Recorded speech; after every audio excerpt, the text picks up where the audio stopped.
Hi, I'm Nick Maile. And I'm Julie Maile. We've been going to First Family for about 4.5 years. And this is a story of God's work in our lives.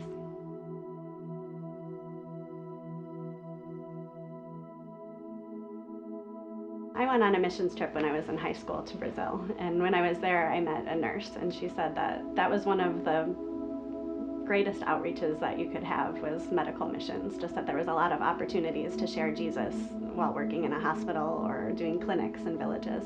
And that was just something that was like, really hit me as something that I could do. Like, I'm not a great public speaker, don't have very many talents, but I could take care of people.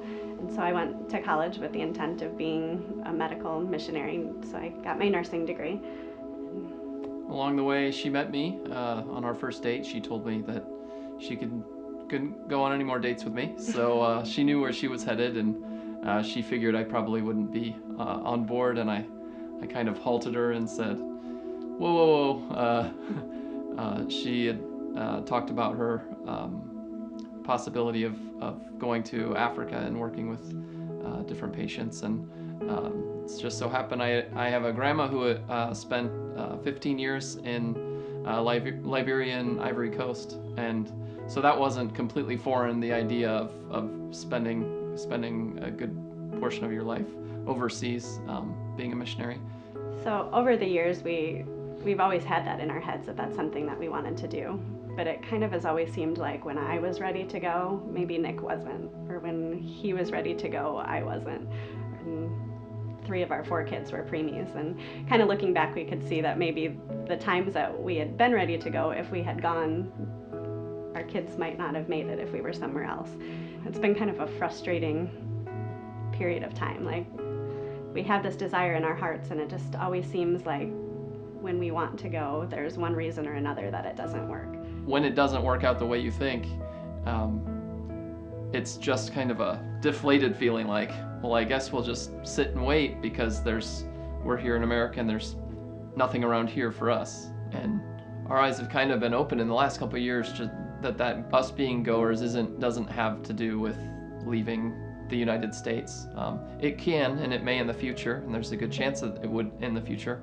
But right now, that means, we have opportunities to go in Ankeny, in Des Moines, and to reach people for Christ doesn't have to be, that you need a plane ticket in order to do it.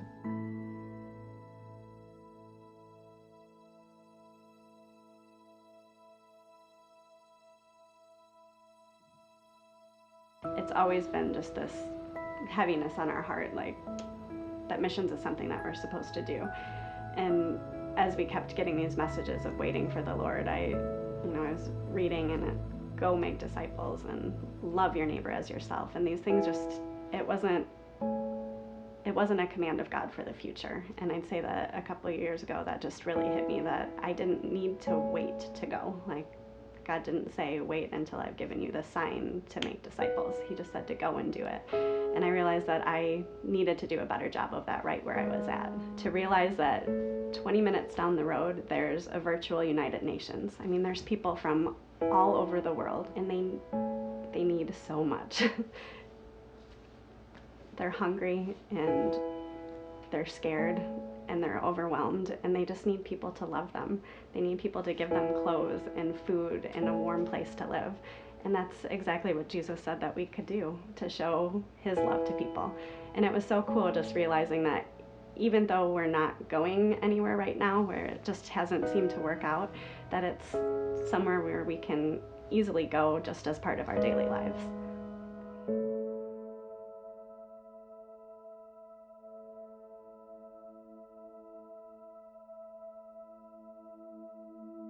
I always thought to be a missionary that it had to be wrapped around a career. And when I started looking into the different options of working with refugees in Des Moines, the thing that kept coming up was teaching English. And I'm a nurse, I'm not a teacher. I'm not an English teacher. I have zero experience doing any of that.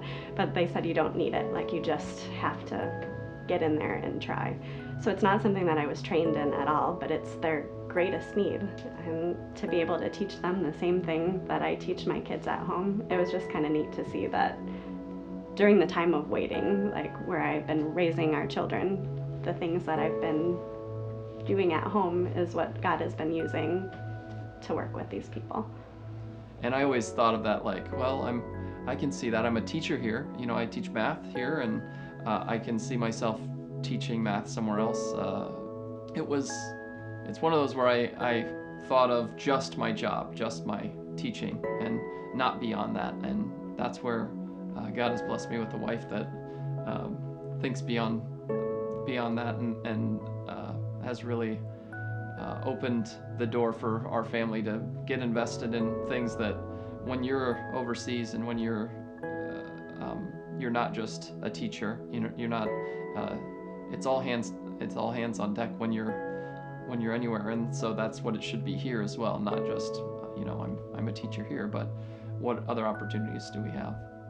If you are a goer, now's the time to go. Whether or not you're staying here or whether you're heading off somewhere, there is a place where you can be a great ministry, and sometimes it just takes us opening our eyes a little bit to the place around us. If I could tell anybody anything that I've learned from my journey about missions and what God has my role in it, I would be just to tell people that Jesus loves the nations, and that you can tell people about him no matter what color or culture or religion they may be, whether they're next door to you or whether they're down in Des Moines or whether they're across the ocean. You can tell them about Jesus, and when you do, you will be just as blessed as they are. I mean, it's amazing to see God work in other people's lives and how that translates through cultures and languages, and God is just awesome, and it's amazing to be a part of sharing his story.